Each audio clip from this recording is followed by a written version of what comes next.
బీసీలకు 42% రిజర్వేషన్లు అమలు చేయడంలో కాంగ్రెస్, బీఆర్ఎస్, బీజేపీ పార్టీలు మోసం చేశాయన్నారు తెలంగాణ రాష్ట్ర మేధావుల ఫోరం చైర్మన్ రిటైర్డ్ ఐఏఎస్ చిరంజీవులు.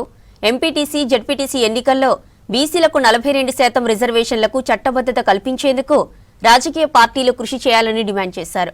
గ్రామ పంచాయతీ ఎన్నికల్లో బీసీలు జనరల్ స్థానాల్లో పోటీ చేసి 50% పైగా సర్పంచ్ స్థానాలు గెలుచుకున్నారని తెలిపారు.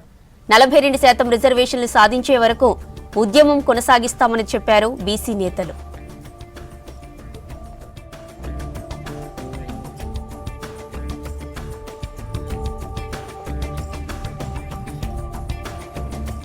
పోవడానికి కారకులు మీరు కాదా? అట్లనే అడగకుండానే రిజర్వేషన్లో ఈడబ్ల్యూఎస్ రిజర్వేషన్లు ఇచ్చే బీజేపీ పార్టీ బీసీల బిల్లులు వచ్చి 8 నెలల కేంద్రంలో ఉంటే ఈ రోజుకు మాట లేదు, ఉలుకు లేదు, పలుకు లేదు.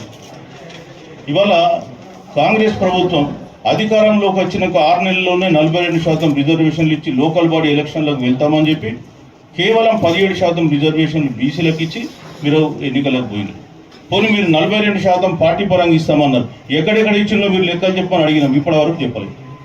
అంటే బీసీలకు ఏం చెప్పినా చెల్లుతుందన్నది కదా మీకు ధైర్యం. బీసీలు అంటే కేవలం ఓటు బ్యాంకు, వాళ్ళకి ఏం చేయకపోయినా మాకేం కాదు అనేటువంటి మీకు ధైర్యం అంతే కదా మీకుంది. బీసీలతో ఆడుకోవడమే మీ నైజం కదా.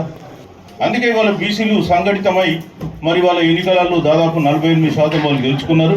సో మరి ఈ సందర్భంగా ఈ తొలి విడతలో గెలిచినటువంటి బీసీ సర్పంచులకు, వార్డు మెంబర్లందరికీ కూడా మేము బీసీఐఎఫ్ అదేవిధంగా బీసీ పొలిటికల్ ఫ్రంట్ తరఫున